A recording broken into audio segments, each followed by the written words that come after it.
This lecture is entitled LSD and the Art of Conscious Living. And tonight I am acting the role of Richard Alpert.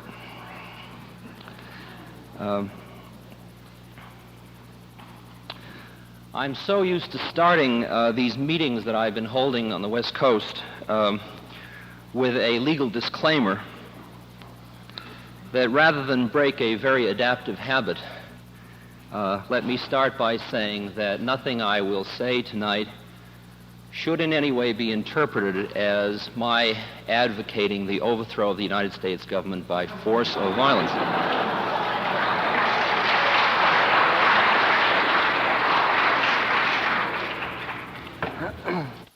A few weeks ago, there was an article in Life magazine called Guru Goes to Kansas. And I hope many of you saw it. It was an article that demonstrated that life actually can be beautiful. It concerned Allen Ginsberg. And I would like to put in my bit here, as every other speaker, as many of the other speakers have. As a member of the advisory committee. Yes, sir.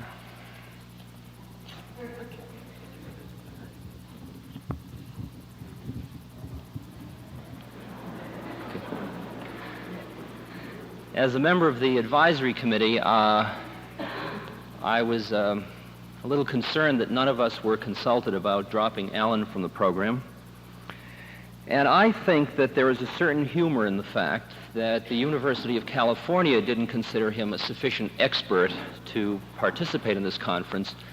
And during these few days, he has been, as I understand it, in Washington testifying before the Dodd Committee as an expert in the matter of psychedelics. Now, I'm proud to be at a university that sets itself above the United States Senate.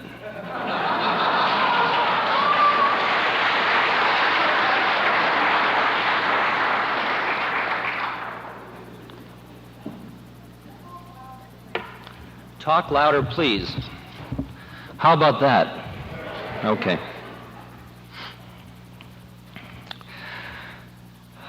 I originally had planned to speak about the place of transcendental experiences, or that is the transcending of the ego in current science.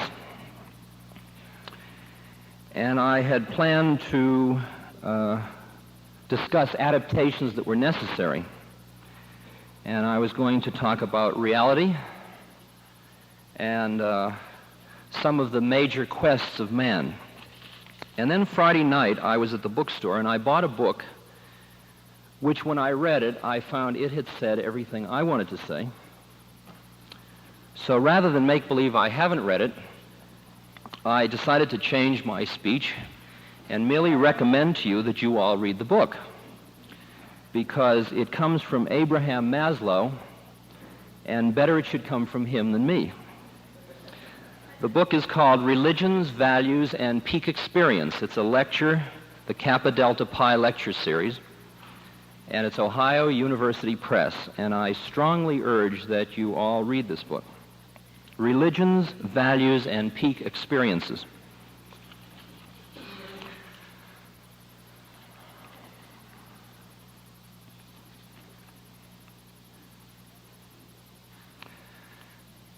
And he poses in there a series of questions which are the basic questions which you can divide into any number you want, but he characterized them very well. And they seem to be the questions to which the psychedelic experience and the way in which it changes your life are directed. And I thought I might just review briefly by reading to you Abe Maslow's list. He says you can consider these spiritual, philosophical, religious, humanistic, or ethical questions. What is the good life? What is the good man? The good woman? What is the good society, and what is my relation to it? What are my obligations to society? What is best for my children? What is justice, truth, virtue? What is my relation to nature, to death, to aging, to pain, to illness? How can I live a zestful, enjoyable, meaningful life? What is my responsibility to my brothers? Who are my brothers? What shall I be loyal to? What must I be ready to die for?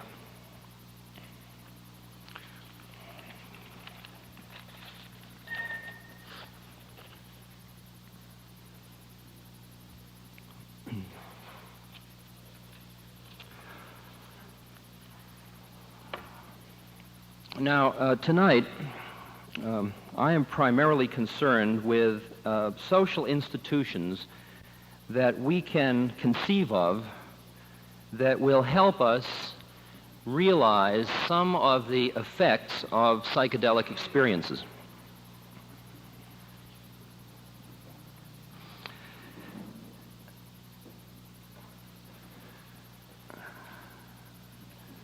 Now, I am not completely out of contact with reality, and I am therefore still aware of the legal and political hysteria which is surrounding the psychedelic issue. The ill-advised and irresponsible action of the California legislature, going against the advice of their own research staff and the guidelines laid down by the federal government, the present training course of the FDA in which guns are being issued to the agents to deal with us, Goddard, head of the Food and Drug Administration, Dr. Goddard, yesterday in the newspaper, calling consciousness expansion as a product of psychedelics, quote, sheer bunk, unquote. Now, I might get quite concerned about all of this, but the other day I was with a friend of mine who used to be a pusher. Now, he only sold psychedelics at very low prices, and it was very good quality, and he sold it to people he loved because he thought that was a humanly beautiful thing to do. And then when things got a little hot, he decided to go out of business. And I was asking him whether or not this was a hardship on him to go out of business. And he said, no, it was fascinating because he realized that as most of the people like him would stop selling chemicals, the mafia would move in. And he knew that sooner or later they would test the product. And what fascinated him, as it fascinates me,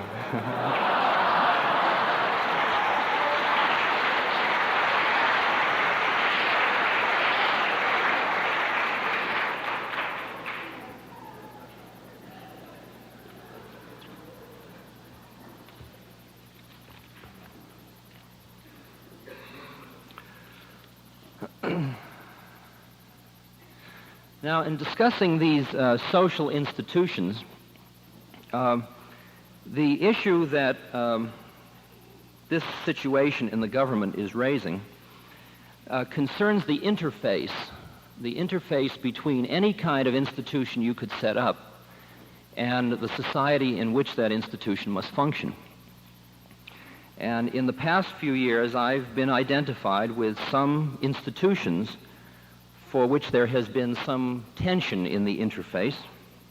In Mexico, in Millbrook, and then I have spent time with Ken Kesey and the Hells Angels, and all of these are involved in social institutions with which there is some tension between the institution and the larger society.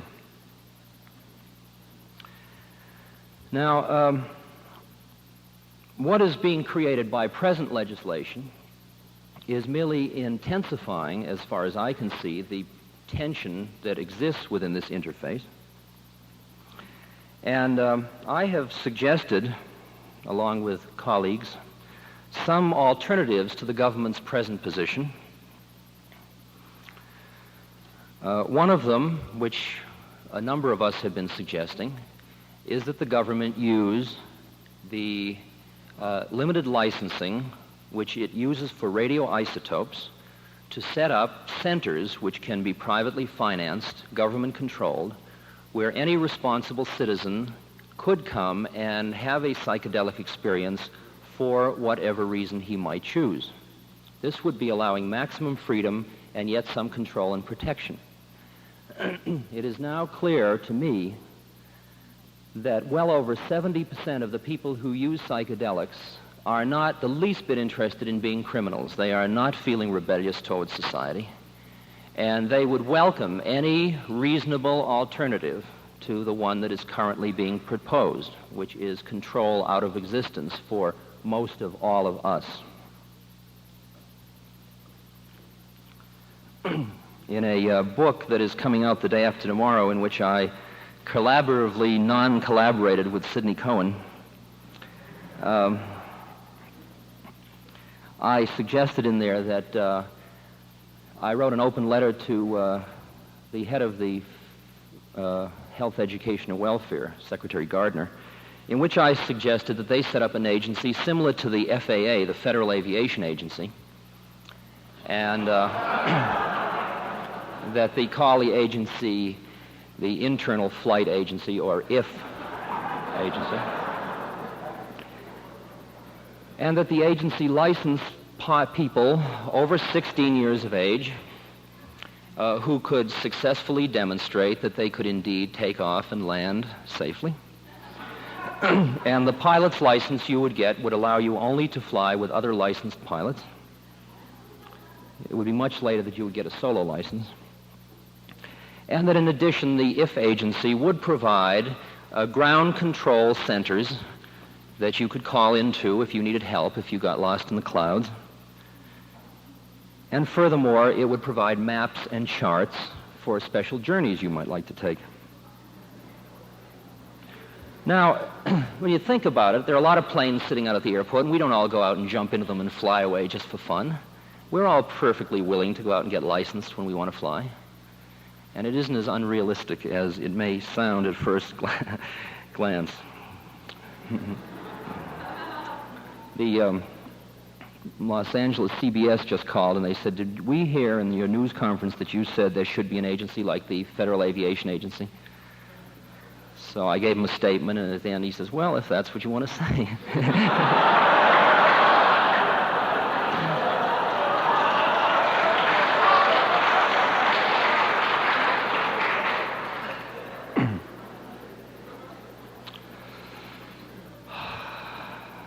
There's nothing much to lose anymore, you know.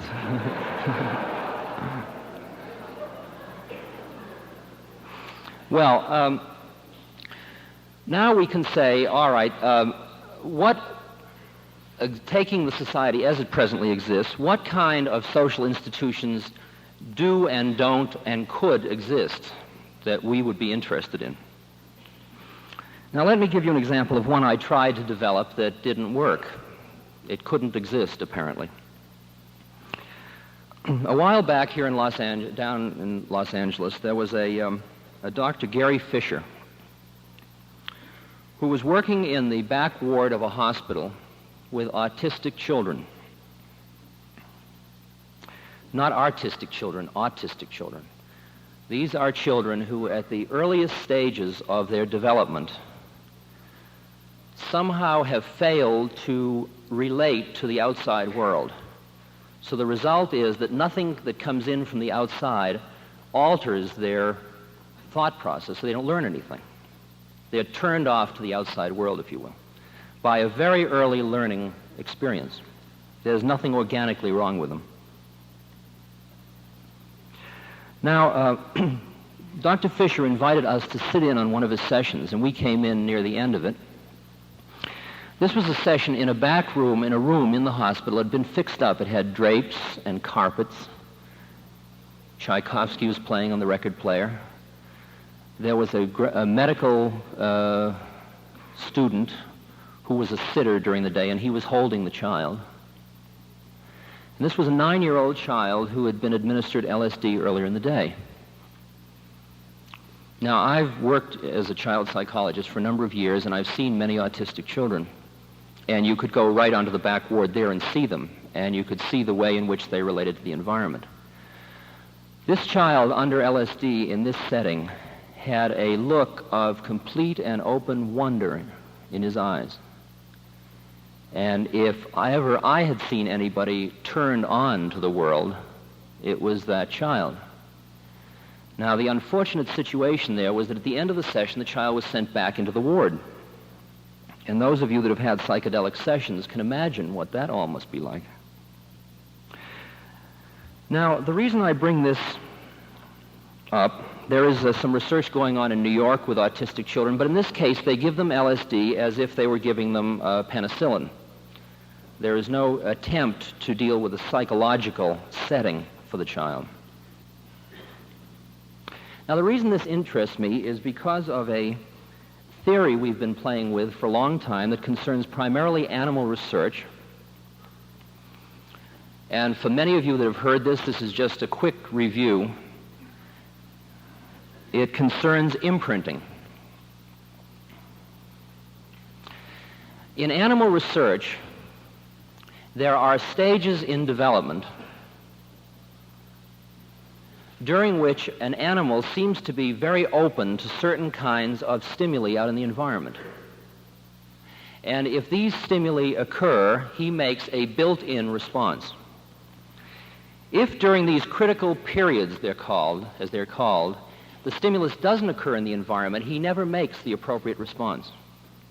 For example, with sheep, if you separate the lamb from the flock during a critical period, then when that period is passed, if you bring the sheep in with the rest of the sheep, he will hang out alone rather than with the other sheep. And sheep hang out together, so he becomes a unique sheep in the group.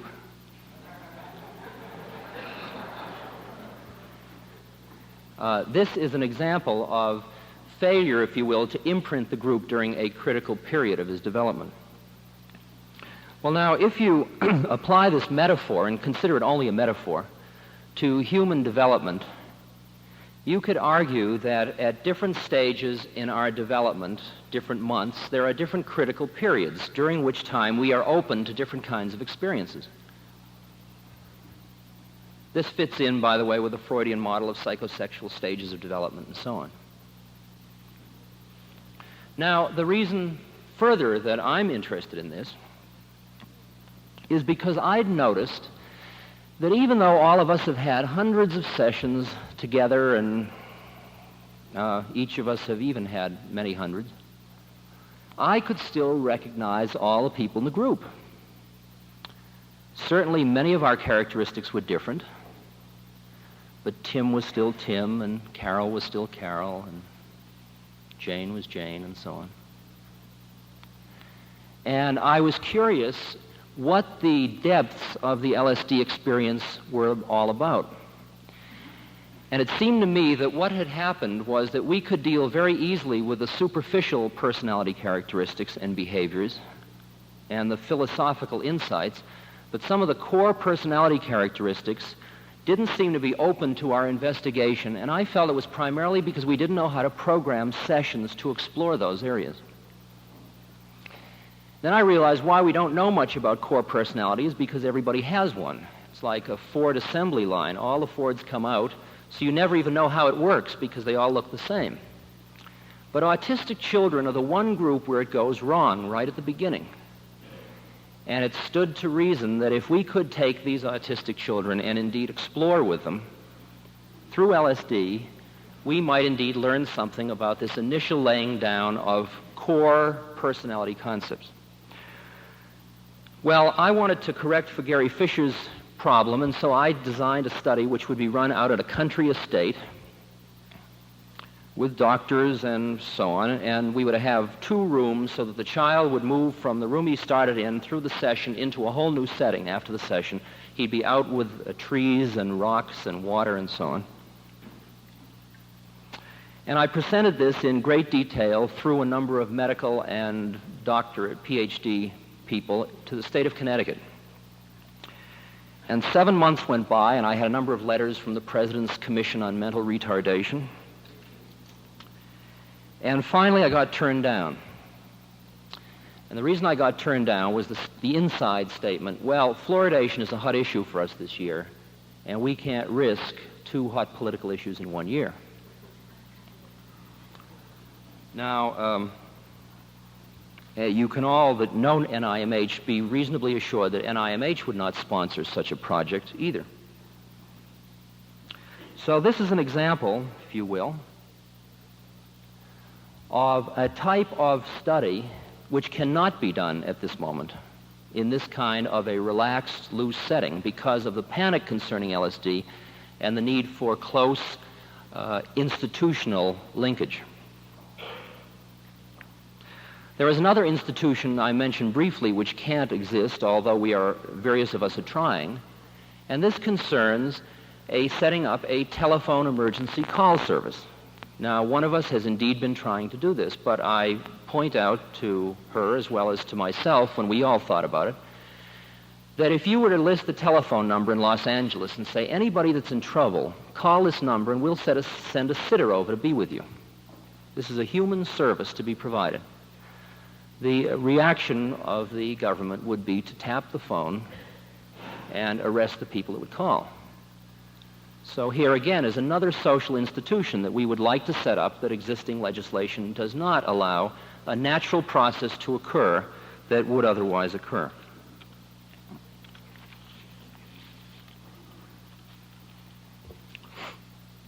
Now, let me shift to a second institution which is emerging in spite of everything.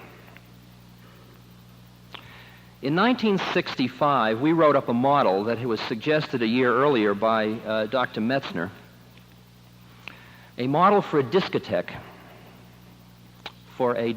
church, for a rock and roll spiritual endeavor.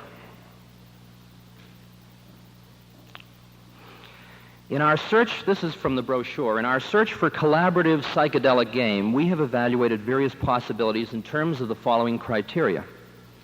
Can the game be designed to remain fluid? Will the game raise the ecstasy level of the participants? Will the game involve an honest and open contract with society? Will the game be legally and financially sound? We have considered a variety of models mindful of the above criteria. We have chosen this new vehicle after careful assessment. As you well know, rock and roll and other strongly rhythmical folk music in its various guises provides an expanding segment of the population its musical diet. Moreover, it is demonstrable that this same music in its electrical nature is capable of turning on large groups of people. See Time magazine's Everybody's Turned On. And if they say it, that's... People of diverse ages and backgrounds find a common denominator in this music, which enables them to transcend their individual realities and join in group dance and group song. Long the function of music in tribal and traditional societies. Viewing this phenomenon from a spiritual viewpoint, we observe the relationship both in form and content with certain modes of religious music which have been created for the objective purpose of causing the dancer-listener to transcend himself through involvement with rhythms which are related to physiological phenomena such as heartbeat, the electrical phenomena of the autonomic nervous system, pulse, rate, breath, etc.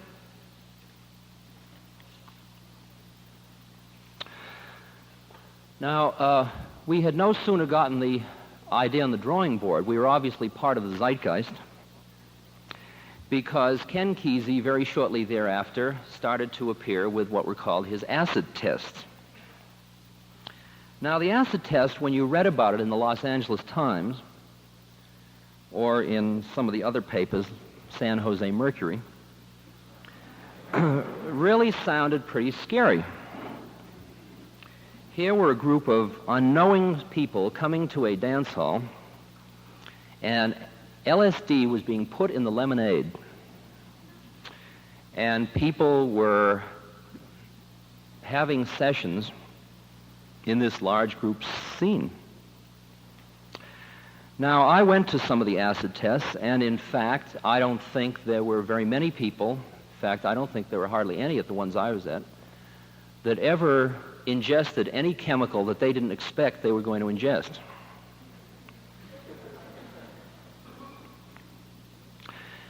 And I would say that of all of the group religious experiences I have ever been at, when some of the group snake dances were going on in the midst of these acid tests with a very powerful primitive beat and the feelings, or what I now call in my more far-out state the vibrations, being so intense, I was awed that people in the age range of 17 to 25 could participate and collaborate in as profound an emotional experience in as humanly loving a way as they did. What they had done, and what others are doing, and what you'll get a chance to see in part when Gerd Stern and the USCO group have their show, is the control of the total environment, the auditory and visual environment simultaneously. And when there is a group agreement to, in a sense, check one's ego at the door,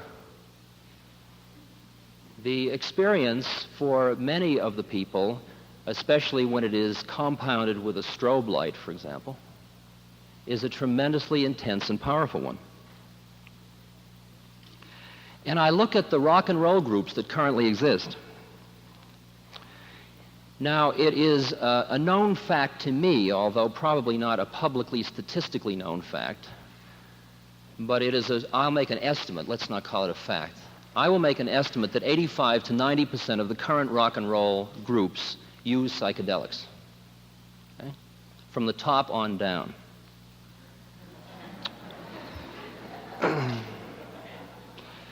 And the kind of music that has been coming out of these groups, which is very interesting because it differs from jazz where the soloist improvised and it was his game. The improvisation is intensely a group experience.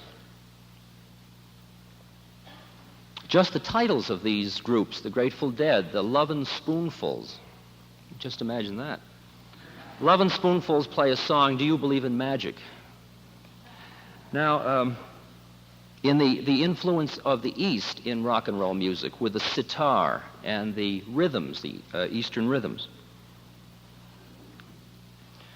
And it certainly doesn't, what my suggestion is, here is a social institution right under our very noses that has come in with all of the values that come out of the psychedelic experience through all of the lyrics of these songs, through the rhythms, through the group experiences that are created around them. It's existing, it's going on, and all of the kids between 17 and 25 are hearing it. And the suggestions that are, the disc jockeys have an index like the Catholic Church. And Bob Dylan's record Stoned is on the index, as is a one by the Byrds. Now, it doesn't seem likely to me that any control of that nature, but you see, there it is going to change. Now, it's very interesting that the record Stoned by Bob Dylan has been ruled out, while the record Stoned by Ray Charles, Bob Dylan's record is called Rainy Day Woman, by the way. The Ray Charles version is allowed in because that's about alcohol. But it's still, let's go get stoned, but it's an alcohol referent rather than clearly a psychedelic referent. If you're a devotee of rock and roll music, as I have become, you will be fascinated to notice, for example, the difference between what is the alcohol culture, which is reflected in somebody like Nancy Sinatra, and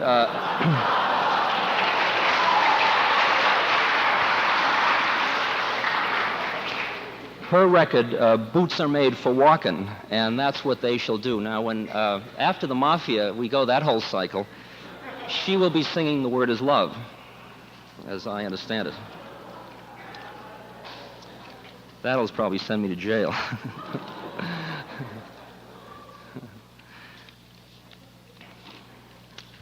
Now,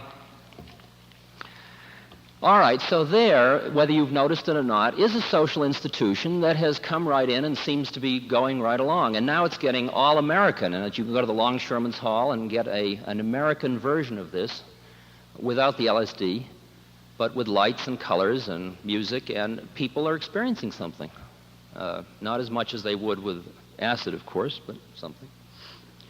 And this is cropping up in all of the major cities in the United States. Okay, now, even in this society the way it is now, I'd like to suggest a social institution which has not yet made its appearance, but will.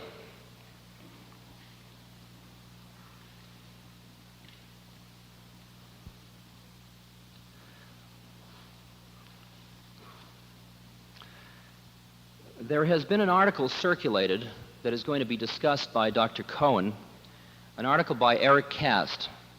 This is the second in a series of research projects he has done in which LSD is administered to terminal cancer patients. Now, one of the unfortunate aspects of Dr. Cast's study is that it's administered to them as a painkiller with no other preparation than that. But it's still an interesting study.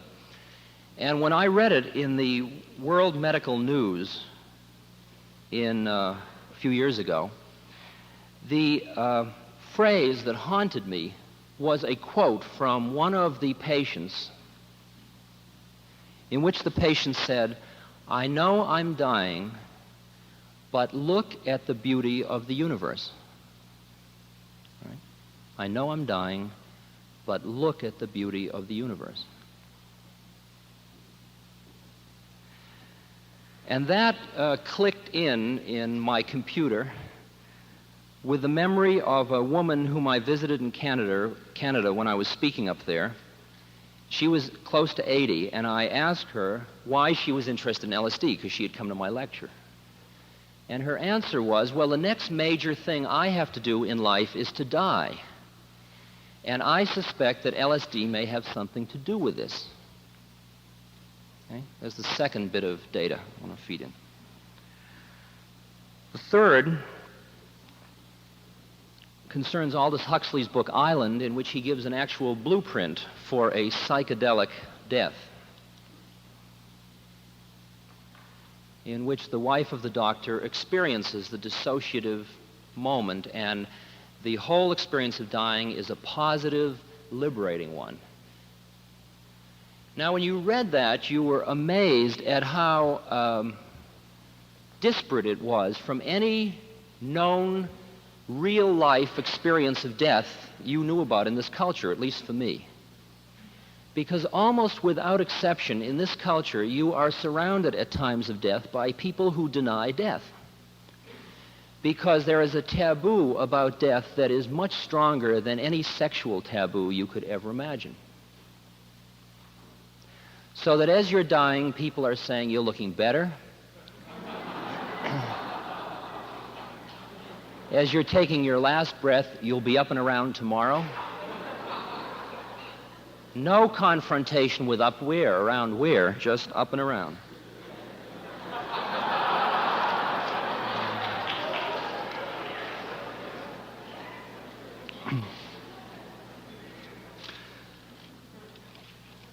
It was in 1961 or 2, I guess, that Tim Leary showed me the Tibetan Book of the Dead.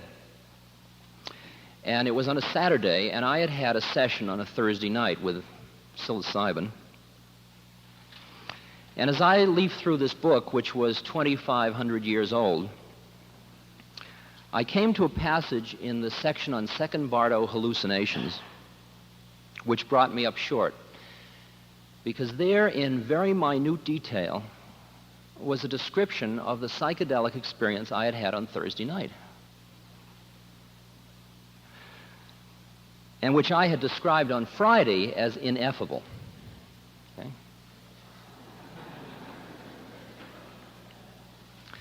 how could I have experienced something which was written 2,500 years earlier as a manual to prepare people to die and be reborn? Well, all of my thoughts had been anticipated by Tim and Ralph, who are already busy working on the adaptation of the Tibetan book as a psychedelic manual. The argument being that one could look at this book as an esoteric metaphor concerning psychological death and rebirth, the transcendence of the ego, or, if you will, the psychological death of you as you know yourself to be. Now, here is an exact relationship between the physical and the psychological that is worth noting. Now, it seems, if you put all of these things together, that it might be conceivable to set up an institution. Let's imagine it's in the mountains or by the ocean. It should be oceanic or cosmic. And this would have small little domes, houses, and a person would come there to prepare to die. I hope you're all not too frightened about this topic for me to be talking about it.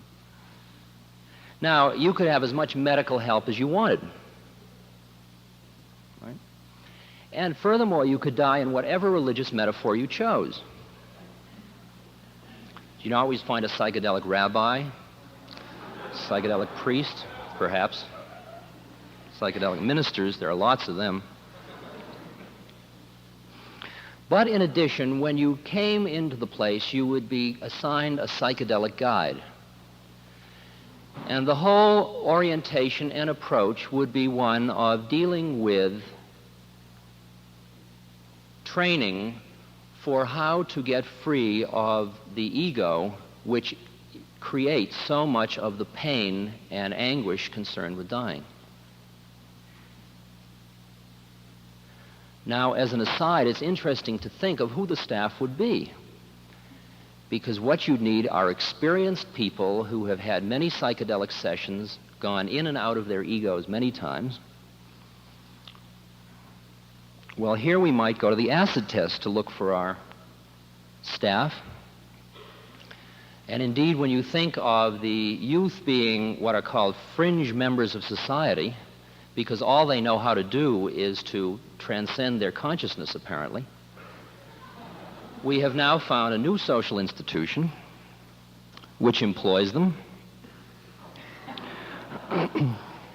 Since I must be economically realistic, I must point out to you that everybody dies.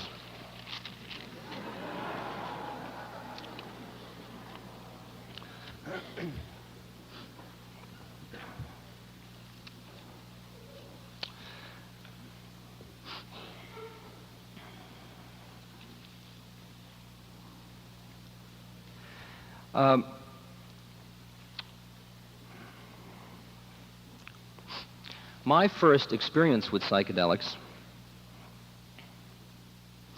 started me on a journey. And there have been a number of metaphors that I have used along with my colleagues to describe this journey. It seemed to be a journey that concerned increased awareness.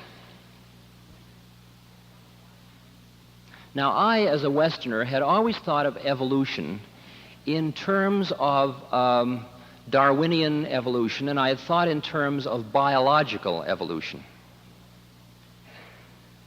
And then, as a Westerner, further, when I wanted to think of another model of evolution, I could think in terms of the evolving of man's mind. And as we got smarter and smarter, we were getting higher up on some kind of evolutionary scale. But there is yet another kind of evolution which didn't seem to dawn on me in my sleepwalking state. And that evolution seemed to be one concerning consciousness, that there apparently were some higher states of consciousness. And this first session showed me a glimpse of these higher states and started me on a journey which was quite irrevocable. In fact, it didn't leave me any choice of whether I wanted to be on this journey or not. because once one saw the possibility of living at any other level of consciousness which seemed to involve increased awareness, sensitivity, love, unity, it was an interesting person that could turn away. And an Eastern mystic with whom I have been in extensive correspondence has suggested that it is this experience which is addictive. It's not the drug. And I share with him that feeling.